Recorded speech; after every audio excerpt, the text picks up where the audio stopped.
Wassalatu wassalamu ala Rasulillah Muhammad ibn Abdillah wa la hawla wa la quwwata illa billah.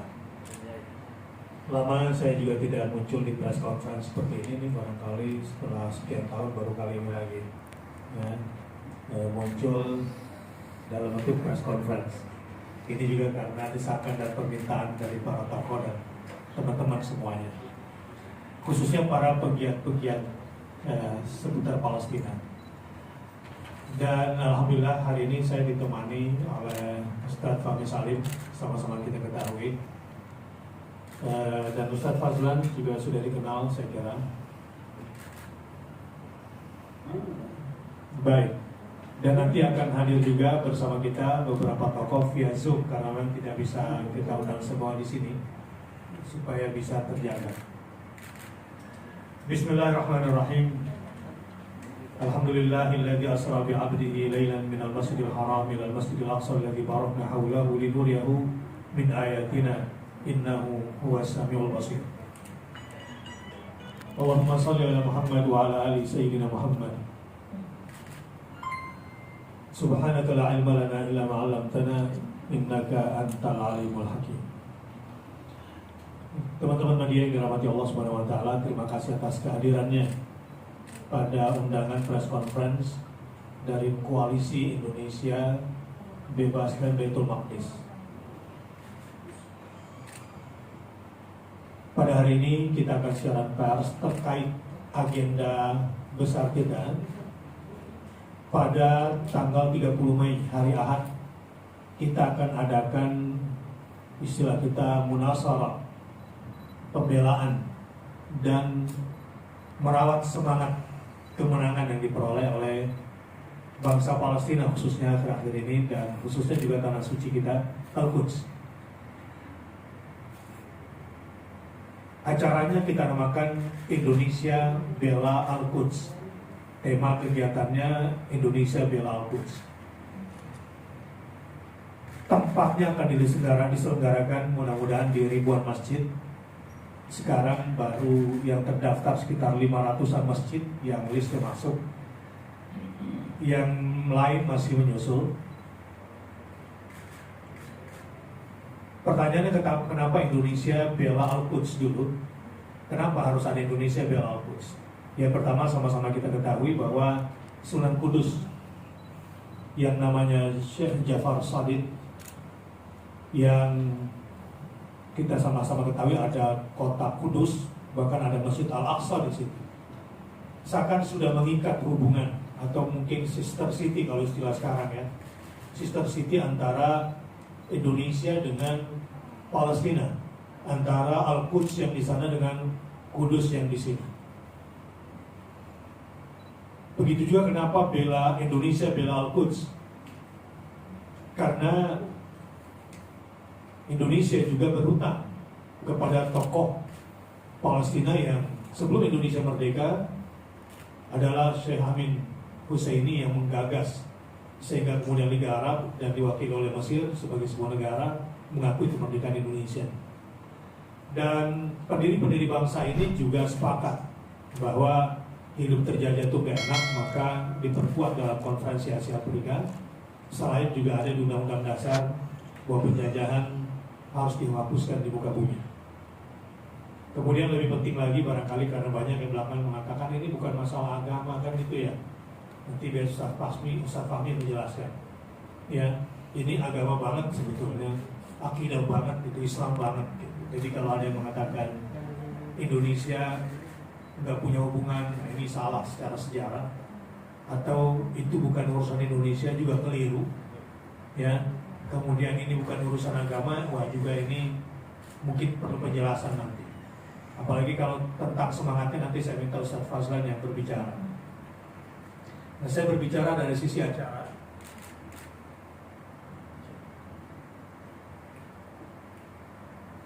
Dari sisi acara, sisi agenda saja, rencananya ini akan dimulai acaranya pada jam 6 pagi waktu Indonesia Barat pada hari Ahad itu sampai jam 10 siang. Nah jam 10 itu karena sholat subuh di Masjid Al-Aqsa nanti Nah, di situ sholat subuh di sana dan kita akan juga relay di sini, sehingga terhubung antara Indonesia dengan Al-Quds. Rangkaian acaranya secara garis besar adalah dimulai dengan sholat subuh berjamaah di masing-masing masjid. Jadi masjid-masjid yang ingin bergabung di acara ini, munasharah, pembelaan dan merawat kemenangan dan pembelaan terhadap Al-Aqsa, Al-Quds dan kemerdekaan Palestina, masjid-masjid silakan mengumpulkan jamaahnya. Bukan cuma masjid, majelis taklim, komunitas, klub, apalah misalnya Karang Taruna,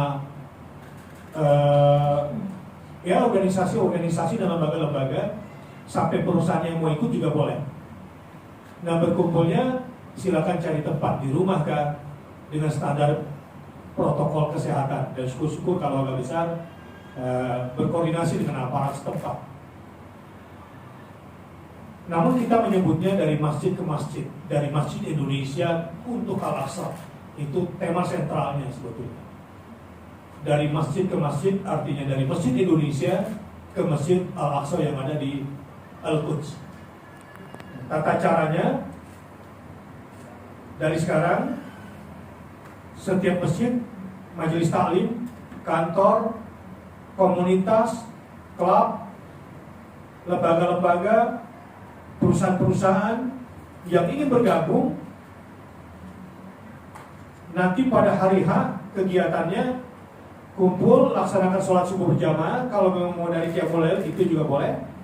Silakan bikin acara sampai jam 6. Nah, sesudah itu baru bergabung secara online bersama kita di pusat dan seluruh saudara-saudara kita yang ada di masjid-masjid atau di tempat-tempat berkumpul di seluruh Indonesia melalui fasilitas telekonferensi.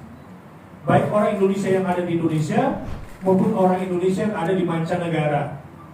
Sama-sama kita tahu ada orang-orang Indonesia yang ada masjid, ya, Sekamat Israfil ke depan sini. Ada orang-orang Indonesia memiliki masjid di misalnya di Jerman Raya, di Paris, di Belanda, di London, bahkan di Afrika Selatan. Mereka-mereka juga kita ajak untuk ikut bergabung dalam program ini. Nah, setelah itu baru kita mulai acara dengan membaca surah Al-Fath, surat kemenangan, dan surah An-Nasr sebagai bentuk doa kita buat bangsa Palestina yang sekarang sedang menghadapi tekanan yang luar biasa, bukan cuma dalam negeri tapi juga internasional. Namun alhamdulillah dengan energi dan keberkahan Tanah Al-Aqsa, mereka bisa menghentikan kebiadaban daripada Zionis Israel yang memang tidak mengenal bahasa kompromi kecuali dengan bahasa kekerasan. Akhirnya roket-roket Gaza bisa menghentikan mereka walaupun untuk sementara. Setelah itu menyimak acara seremoni pembukaan yang mudah-mudahan bisa dihadiri oleh pihak negara, dan bersedia hadir juga insya Allah bersama kita Ketua Umum Majelis Ulama Indonesia dan ketua-ketua organisasi ormas Islam yang besar-besar insya Allah juga akan bergabung, dan juga beberapa tokoh dari legislatif yang mudah-mudahan kita ajak dan public figure. Selain itu kita juga akan kita akan mulai menyapa pada hari itu masjid atau Islamic Center yang ada di Papua dari Indonesia Timur, karena mereka lah yang lebih dahulu menikmati matahari. Jadi Ustadz Fazul yang akan menjadi koordinatornya nanti, insya Allah dari Puncak Jaya Wijaya ya, Islamic Center dan Masjid Agung di Wamena ya? Di Wamena. Kita mulai di Wamena. Nanti juga akan ada yang kita sapa dari Indonesia Tengah, apakah dari Makassar atau dari Kendari, dari Masjid-Masjid Agung. Kemudian ada di Indonesia Barat. Kemudian juga kita sapa yang di luar negeri, insya Allah, untuk menyampaikan orasinya pada hari itu.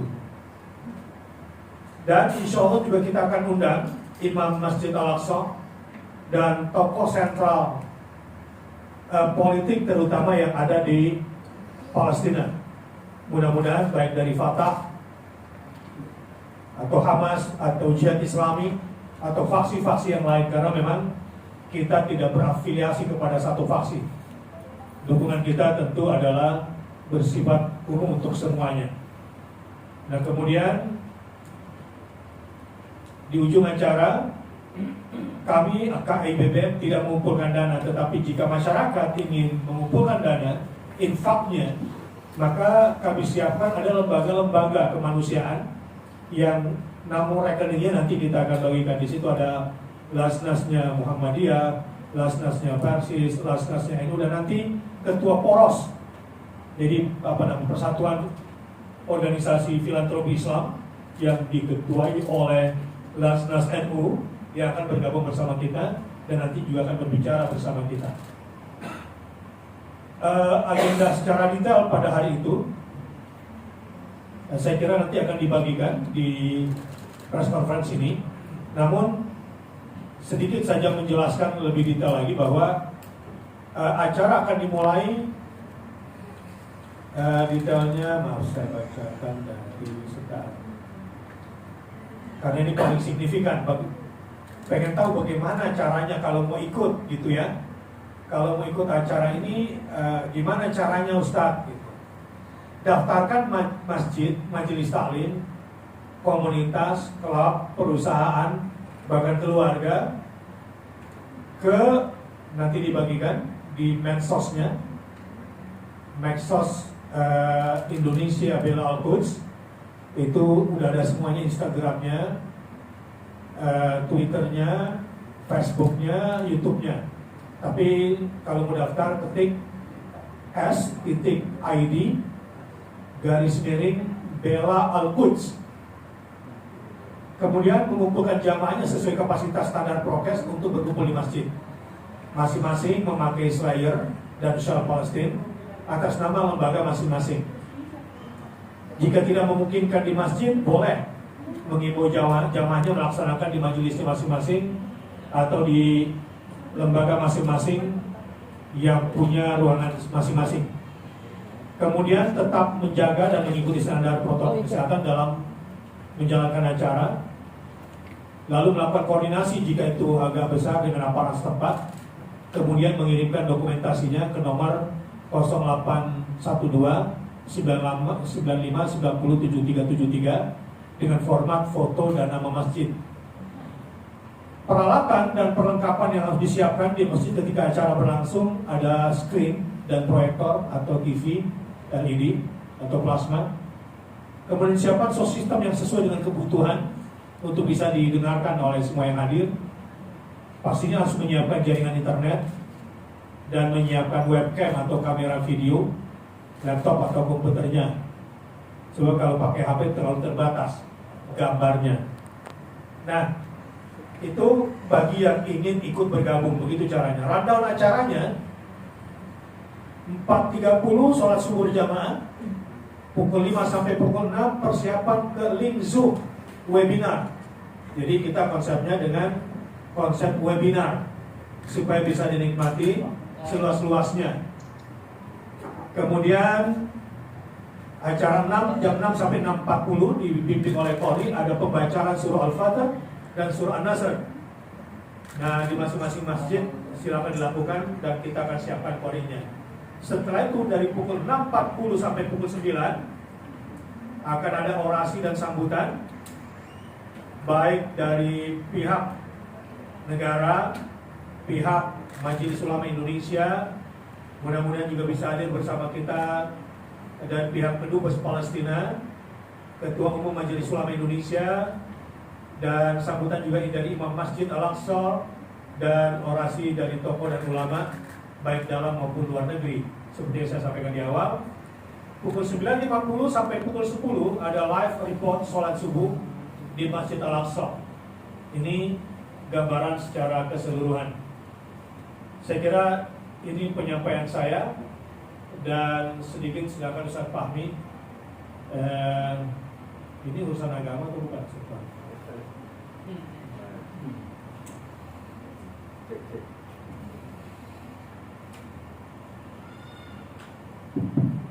Bismillahirrahmanirrahim. Assalamualaikum warahmatullahi wabarakatuh.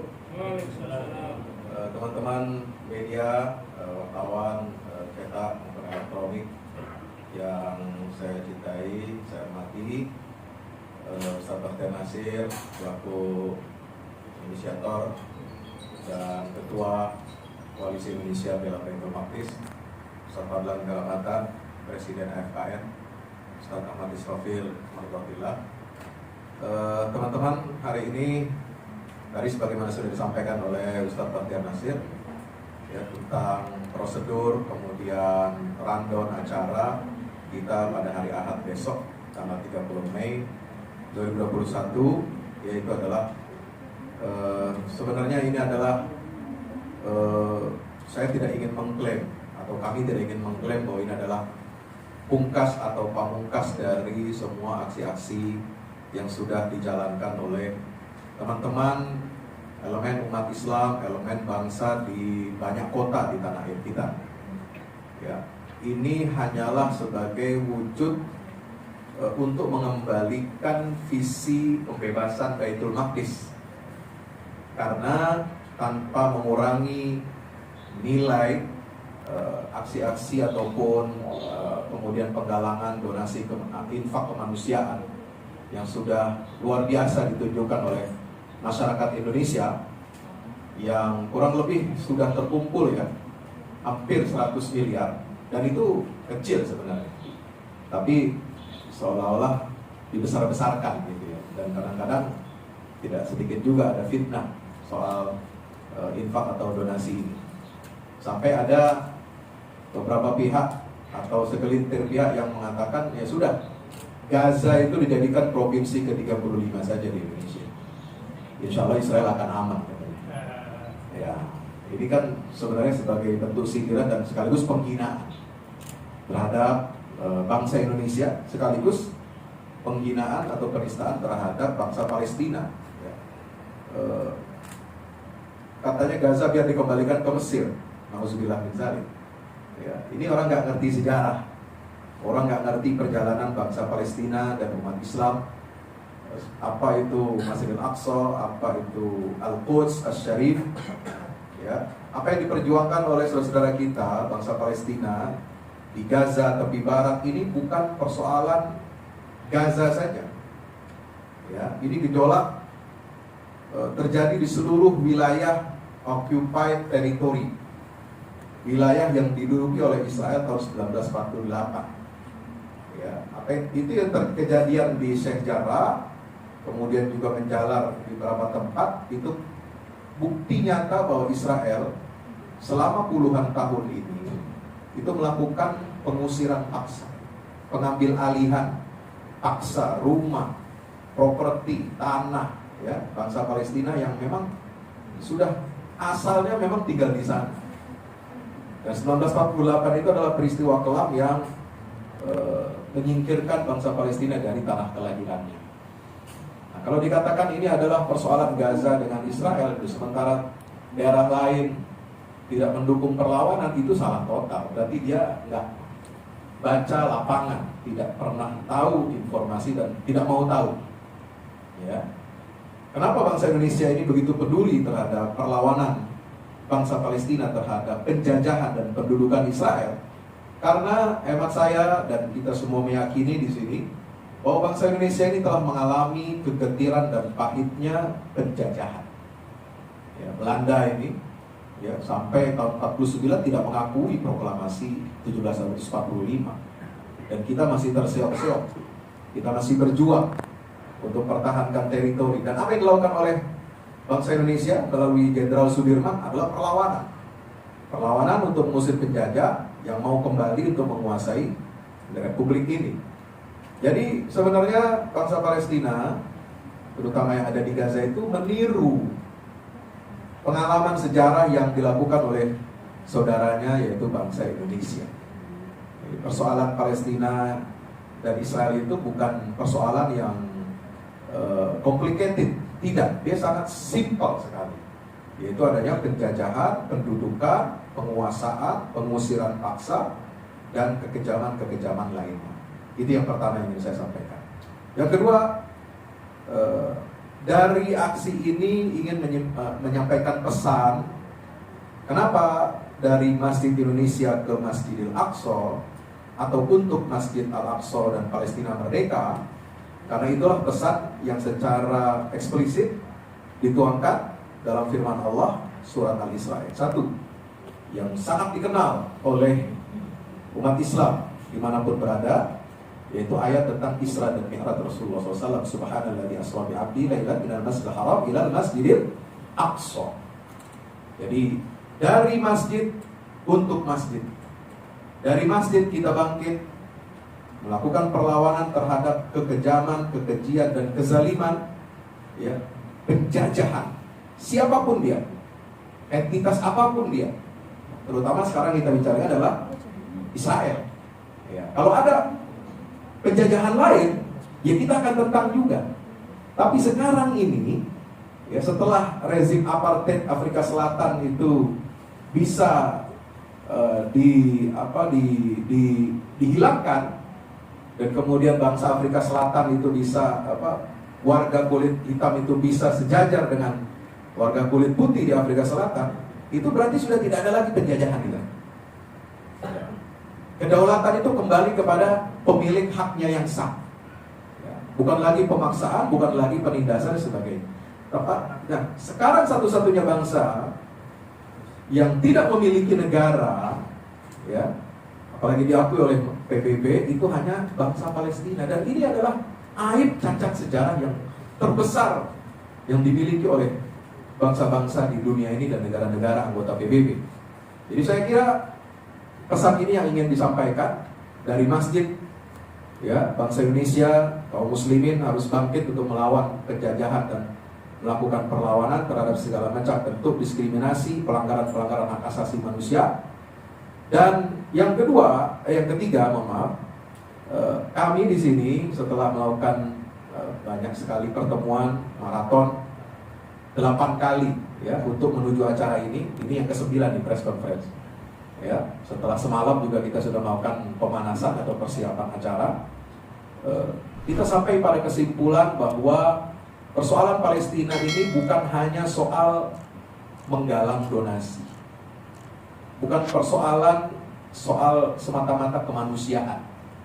Mereka kelihatannya tertekan, tertindas, miskin, ya, tapi sebenarnya mereka itu adalah jiwa-jiwa yang merdeka. Mereka adalah orang-orang yang pantang untuk minta itu enggak, pantang. Dan mereka orang-orang yang tangannya itu amanah. Setiap proyek-proyek kemanusiaan, bantuan kemanusiaan itu mereka betul-betul salurkan. Dan cepat melakukan audit, memberikan laporan kepada pihak yang memberikan bantuan itu dari negara manapun, apalagi dari Indonesia. Ya, ini harus diketahui oleh seluruh publik Indonesia bahwa bangsa Palestina itu adalah, ya, orang yang amanah, ya, terampil, profesional dan tepat untuk memberikan bantuan. Dan mereka sudah memetakan mana proyek-proyek yang sudah ditangani, mana yang belum, mana yang wilayah yang belum dapat bantuan. Dan itu jadi tidak ada penumpukan, tidak ada proyek bantuan kemanusiaan itu yang kemudian mengalami duplikasi ataupun numpuk-numpuk, itu enggak. Itu semua tertata dengan bagus.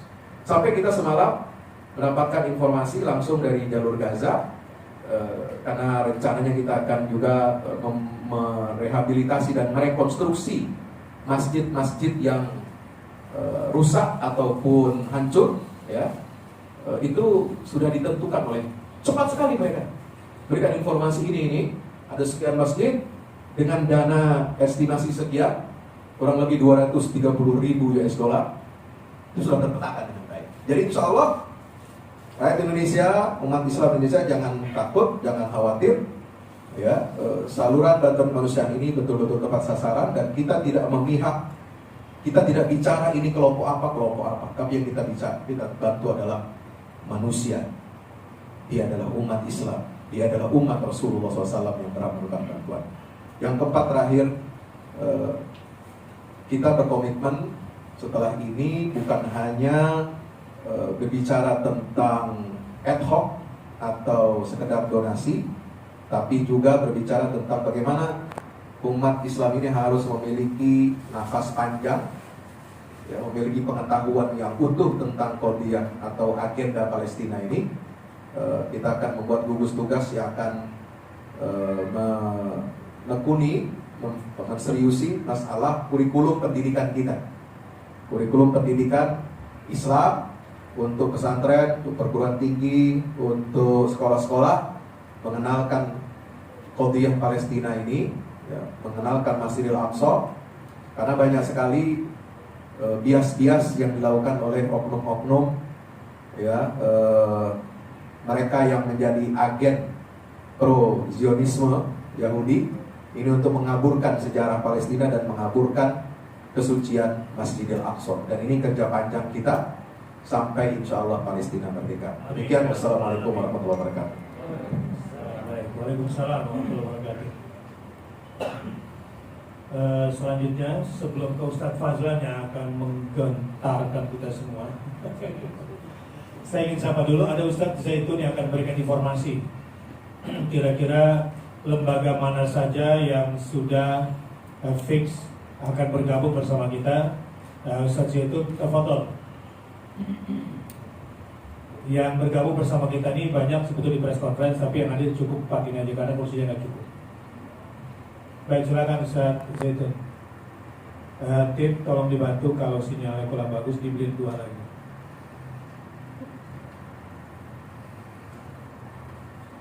Suaranya mungkin coba agak susah sinyal di bawah. Perjalanan. Iya.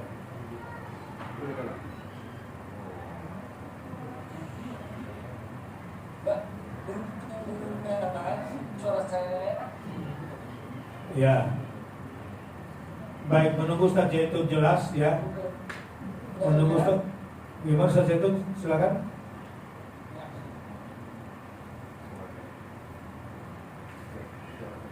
Silakan suara saja, tafadhol. Saya Antar dulu Ustadz Zaitun dulu. Kalau memang udah jelas, alhamdulillah.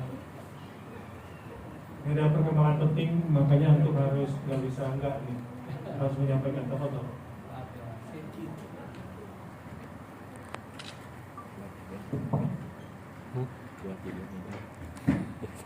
Darurat.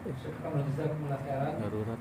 Pada Ustaz Bastian Nasir, UBM, ya, yang lebih kenal, inisiator dan sekaligus ketua dari Koalisi Indonesia Bela Baitul Maqdis.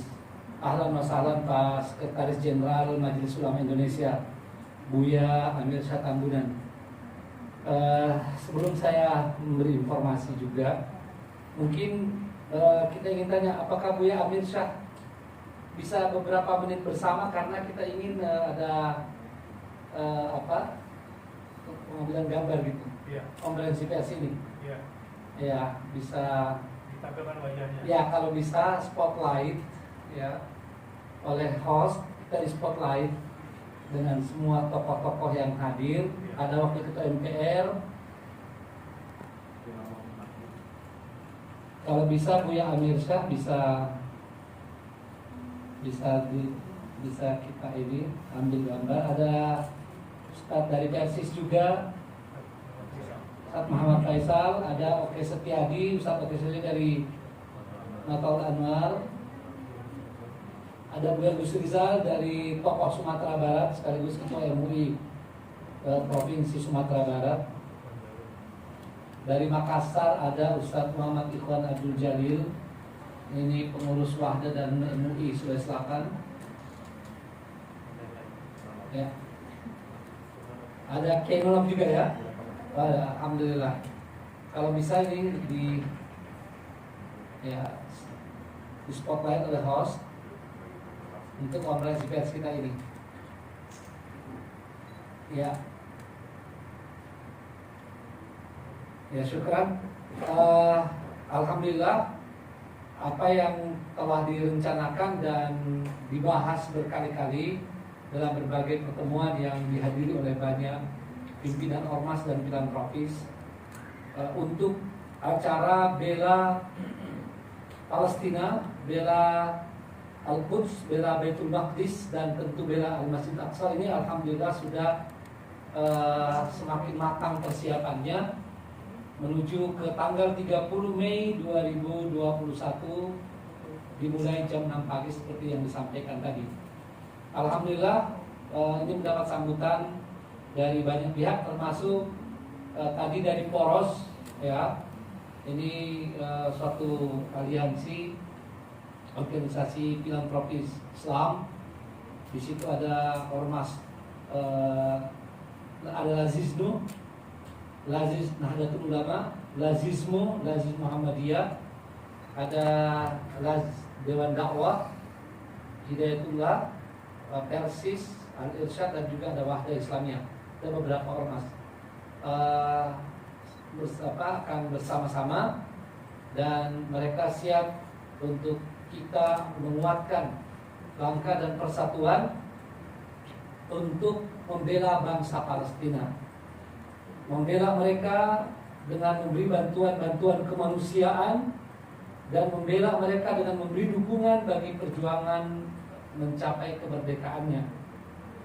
Sebab kemerdekaan itu adalah hak segala bangsa dan penjajahan harus dihapuskan di muka bumi ini karena tidak sesuai dengan prinsip kemanusiaan dan prinsip keadilan. Juga sementara komunikasi dengan Ibu Menteri Luar Negeri, mudah-mudahan kalau beliau pun nanti tidak bisa karena informasikan begitu padat kegiatannya, akan ada utusan dari Kementerian Luar Negeri untuk menyertai pada kegiatan hari Ahad ini insya Allah. Nah ini yang perlu kami sampaikan, dan yang paling penting adalah bagaimana kita semua yang peduli pada Palestina, yang peduli pada kemanusiaan, yang peduli kepada Al-Masjidil Aqsa ya. Sebab ini semua adalah merupakan tanggung jawab kita, baik sebagai manusia secara umum yang punya hati nurani dan akal sehat, apalagi sebagai muslim.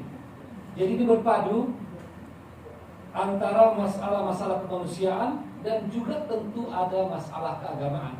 Masalah keagamaannya adalah kaitannya dengan Al-Masjidil Aqsa ya, yang saat ini terancam bukan saja ingin dikuasai, dicaplok oleh Zionis Israel, tapi juga kita sudah baca, sudah tersebar di mana-mana rencana untuk menghancurkannya. Alhamdulillah min dzalik. Maka kalau kekuatan-kekuatan ini kita padukan ya dalam kegiatan nanti dan kegiatan-kegiatan selanjutnya, maka kita semua yang peduli pada kemanusiaan, peduli pada hak-hak asasi manusia, peduli pada kemerdekaan setiap bangsa di dunia ini akan berkontribusi yang yang signifikan. Maka kita sangat berharap, apalagi media-media yang selama ini telah menjadi partner dari berbagai lembaga kemanusiaan. Kita juga berterima kasih tentu pada media-media yang semakin hari semakin menunjukkan peran yang begitu besar di dalam mewujudkan nilai-nilai kemanusiaan, nilai keadilan, nilai kebenaran ya. Dan biasanya media sangat-sangat objektif ya, untuk membantu yang tertindas, yang terdolimi ya, dan melawan kedoliman ya, serta ketidakadilan. Ini yang kami sangat harapkan ya, sehingga nanti media bisa menyebarluaskan info ini, kegiatan kita dapat diikuti semaksimal mungkin oleh bangsa Indonesia ya, oleh kaum muslimin ya, dan setiap orang yang mempunyai hati nurani dan akal sehat. Saya kira itu sedikit tambahan informasi dari kami. Juga ormas-ormas Islam alhamdulillah telah memberikan dukungan yang kuat terhadap acara ini, dan diharapkan ke depan akan ada kegiatan yang bisa terus kita lakukan dan mungkin bisa lebih besar lagi insyaallah. Syukran. Assalamualaikum warahmatullahi wabarakatuh. Terima kasih Ustaz Muhammad Zaitun. Selanjutnya saya persilakan nih, sedang di lapangan nih, ya Nono. Lagi ada orasi juga rupanya di Ciamis. Tafadhol, ya Nono. Apa nasihatnya dan motivasinya agar kita ikut pada hari Ahad tanggal 30 nanti? Tafadhol, dibuka dulu anunya, mic-nya.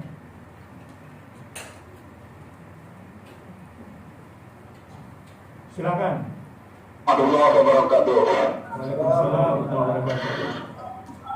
Alhamdulillah saat ini Kabupaten Ciamis puluhan ribu massa mengikuti aksi solidaritas Palestina, dan ini harus kita lakukan secara berkala dengan tentunya menjaga disiplin prokes karena pandemi, juga kita dijaga ketat dengan gugus COVID-19. Tapi yang terpenting adalah bahwa karena hari ini adalah merupakan dunia media sosial yang cepat sekali merebak ke seluruh dunia, maka ini penting dilakukan untuk memberikan support psikologis kepada seluruh kaum muslimin, terutama yang ada di jalur Gaza Palestina, bahwa mereka saudara kita di jalur Gaza Palestina tidak hanya sendiri, tetapi seluruh manusia beriman insya Allah akan selalu berada di front terdepan bersama Palestina, bersama jalur Gaza, dan bersama pasukan seluruh mujahidin dalam rangka pembebasan Baitul Maqdis. Ini yang pertama saya kira. Yang kedua, antusiasnya kaum muslimin untuk melakukan pembelaan Palestina. Hari ini kami melakukannya dengan seluruh ormas-ormas Islam. OKP, Ormas Islam, Ormas Kepemudaan. Ada sekitar 43 Ormas Kepemudaan yang hadir pada saat ini, termasuk dari Kokam Muhammadiyah, ada juga dari NU secara pribadi, ada PUI, ada Persis, dan OKP-OKP yang lainnya. Juga dari Baiker Subuhan, dari komunitas pesantren, semuanya tumpah ruah dalam rangka menyatakan kebebasan terhadap Palestina. Intinya adalah bahwa Palestina dengan semangat juangnya untuk kebebasan dari cengkraman Yahudi penjajah telah menjadi energi pemersatu umat. Untuk itu, sepanjang napas perjuangan kita selalu berpihak kepada Palestina, insya Allah umat akan bersatu. Dan kalau umat bersatu, insya Allah kemenangan akan semakin dekat. Wasulzilu hatta yaqula Rasul walladzina ma'ahu mata nasrullah ala Ini antara ulama. inna nasrullahi qarib. Jadi para pengikutnya sudah menyatakan satu pendapat, mata nasrullah insya Allah ala inna nasrullahi qarib. Demikian dari lapangan alun-alun Kabupaten Ciamis, dukungan terhadap acara tanggal 30 Mei dari jam 6 pagi sampai jam 10 siang insya Allah akan menjadi energi dahsyat dan meledak gentakan dahsyat bagi perjuangan Palestina. Salam untuk para masyarakat. Dr. Kiai Haji Muhammad Ridwan UGM dan seluruh guru-guru yang lainnya. Takbir! Assalamualaikum warahmatullahi wabarakatuh. Diborong semua, kontributor, reporter, mujahid, ulamanya, demonstran jadi satu di situ. Luar biasa, multi talenta. Mewakili Persis, sebuah ormas Islam besar juga, Ustadz Muhammad Faisal boleh sedikit memberikan pandangan. Setelah ini kita akan atas nama Wakil Ketua MPR Dr. Bebaskan Baitul Maqdis. Assalamualaikum warahmatullahi wabarakatuh. Alhamdulillah, salatu wassalamu ala qayyidina qudwatina Rasulillah wa ala alihi wa sahbihi wa tabi'in wa wala. Saya langsung saja terkait dengan MPR ya. Tentu pertama sebagai lembaga negara yang mengurusi terkait dengan masalah rakyat Indonesia keseluruhan, di mana dalam MPR bergabunglah DPR dan DPD. Tentu kami sangat mendukung rakyat Indonesia yang mempergunakan hak konstitusionalnya, hak kedaulatannya untuk mengekspresikan cinta mereka kepada bangsa, kepada negara, kepada konstitusi dengan melaksanakan ketentuan konstitusi. Saya kira itu penting untuk ditegaskan karena belakangan ada pihak yang memisahkan antara negara dan masyarakat. Saya mengatakan itu kewajiban negara, masyarakat tidak ada urusannya dengan Palestina dan dengan Israel, begitu klarifikasinya begitu. Tapi itu juga historis. Mengapa historis? Tidak sesuai dengan fakta sejarah konstitusi dan Indonesia kita. Karena rujukan yang selalu disampaikan terkait dengan mengapa kita menolak penjajahan dan mendukung kemerdekaan itu adalah di pembukaan Undang-Undang Dasar, itu di alinea yang pertama. Sesungguhnya harus digabung dengan alinea yang keempat. Alinea pertama itu normatif yang kemudian memberikan dalam tanda kutip norma-norma umum, tetapi secara langsung di sana alinea keempatnya tegas menyebutkan bahwa kemerdekaan Indonesia itu dalam rangka untuk ikut serta menghadirkan ketertiban dunia yang berdasarkan kepada perdamaian abadi, kemerdekaan, dan keadilan sosial. Jadi aktif mengekspresikan pemahaman terkait dengan penolakan terhadap masalah penjajahan dan dukungan terhadap masalah kemerdekaan sebagaimana terjadi dalam konteks Palestina dan Israel itu dilakukan dengan aktif, dan itu juga ketentuan pembukaan Undang-Undang Dasar 45 di alinea yang keempat. Jadi jangan hanya di alinea pertama, ambil juga alinea keempat. Jangan hanya alinea keempat, ambil juga alinea yang pertama. Keduanya saling menguatkan. Nah, pertanyaannya adalah, apakah pembukaan Undang-Undang Dasar itu hanya dibuat oleh negara sehingga kita boleh memisahkan antara ini kewajiban negara dan bukan kewajiban masyarakat? Kita boleh mengatakan masyarakat ngurusi sendiri saja, tetangganya masih susah, itu urusan negara. Itu pemahaman yang penting untuk belajar lagi tentang wawasan kebangsaan yang baik dan benar. Kenapa begitu? Karena pembukaan Undang-Undang Dasar yang aslinya adalah Piagam Jakarta, yang kadang-kadang disebut juga sebagai Gentleman Agreement, itu adalah kesepakatan antara bapak-bapak bangsa sebelum Indonesia merdeka, sebelum adanya negara Republik Indonesia. Akan pada tanggal 22 Juni tahun 45 berbarengan dengan atau tanggal itu juga lah hari lahirnya Jakarta. Siapa yang menyepakati? Yang menyepakati justru ada tokoh-tokoh bangsa dari komunitas yang beragam. Dari partai politik ada PNI, ada partai Syarikat Islam, ada partai Penyadar. Itu dari partai. Tapi juga ada yang dari ormas. Di situ ada NU, Kiai Haji Wahid Hashim, ada Muhammadiyah, Kiai Haji. Kalau negara itu artinya ada partai politik, katakanlah demikian gitu ya, secara sederhana saja. Maka yang ada di situ bukan hanya partai politik, ada ormas, ada NU, ada Muhammadiyah. Jadi kalau kemudian tentang menolak penjajahan, mendukung kemerdekaan, terlibat aktif, menghadirkan ketertiban dunia itu adalah urusan negara, kata itu partai politik, iya. Tetapi di situ juga ada ormas, yaitu NU dan Muhammadiyah. Sehingga karenanya mendukung kemerdekaan, menolak penjajahan, terlibat aktif menghadirkan dunia yang damai ini, sesungguhnya adalah kewajiban negara, tetapi juga kewajiban warga bangsa yang terhubung dalam ormas-ormas maupun yang terhubung dalam komunitas-komunitas. Sehingga karenanya wajar bila bangsa Indonesia tetap melaksanakan kewajiban.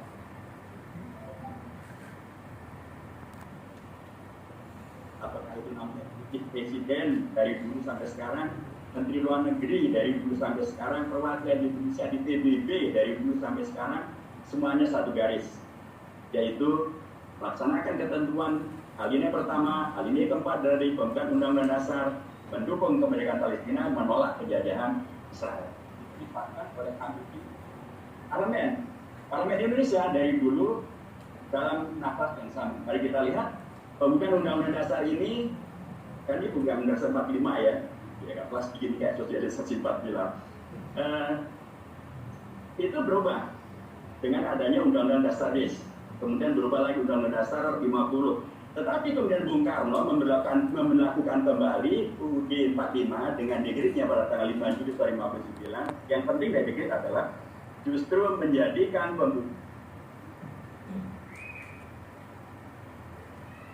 baik undang-undang sehingga pembukaan Undang-Undang Dasar 45 Piagam Jakarta alinea pertama dan alinea keempatnya itu berdasarkan dekretnya Bung Karno tahun 59 menjadi posisi konstitusionalnya malah sangat kuat karena menjiwai dan bagian tak terpisahkan.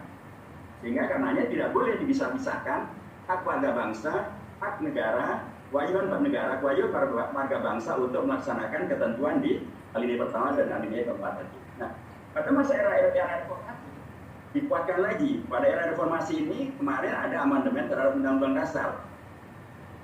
Hidupannya pasal dirubah. Tapi ada dua yang disepakati tidak dirubah. Satu adalah bentuk negara kesatuan Republik. 45 tidak boleh dilakukan perubahan. Dirubah, maka artinya pertama tentang mendukung kemerdekaan, menolak penjajahan. Hal ini keempat tentang keterlibatan menghadirkan dunia yang damai dengan dasar kemerdekaan dan keadilan sosial itu tidak bisa dirubah.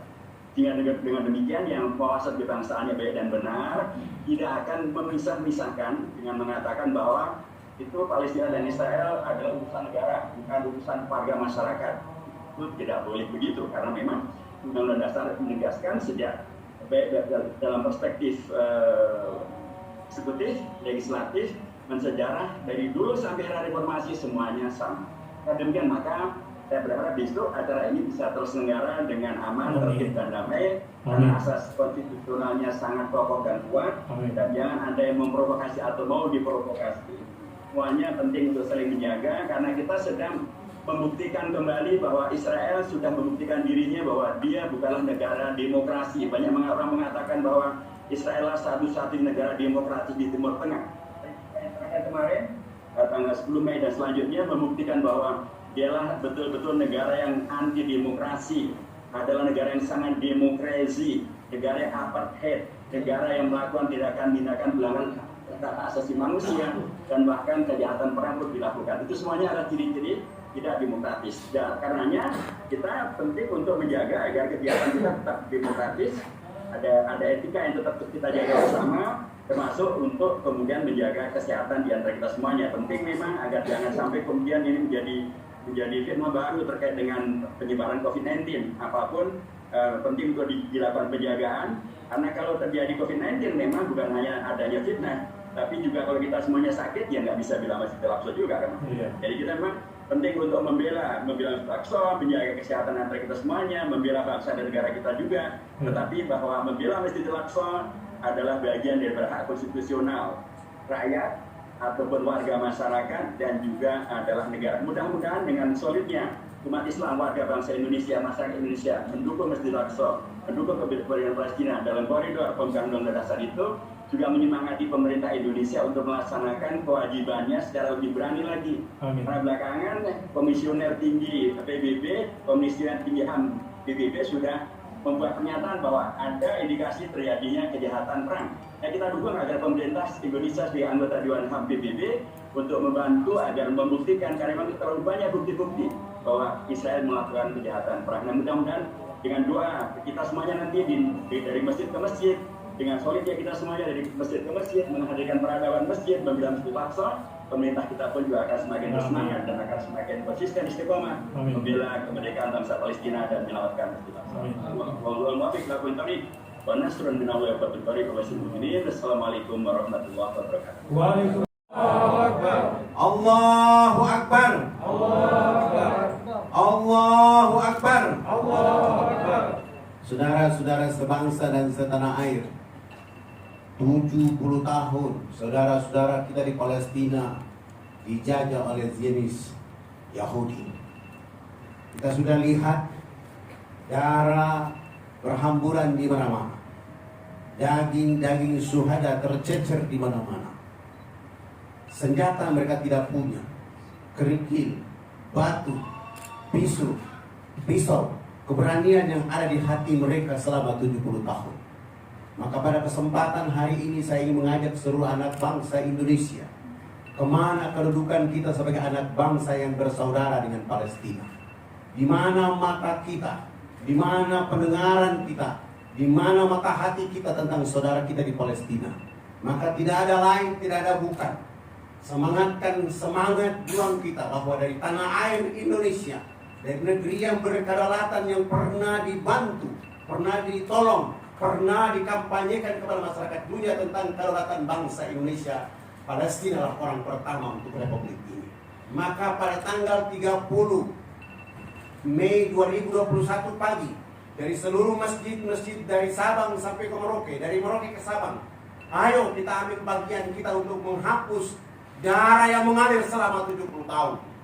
Daging-daging yang tercecer di bumi Palestina oleh karena mereka malu negeri yang dimana Rasulullah memimpin para nabi dan rasul mi'raj di hadapan Allah, diinjak-injak oleh orang yang kakinya kotor, hatinya kotor, pikirannya kotor, matanya kotor. Maka umat Islam Indonesia melalui masjid kita mengatakan kepada dunia bahwa umat Islam Indonesia menjadi saudara di Palestina. Allahu Akbar.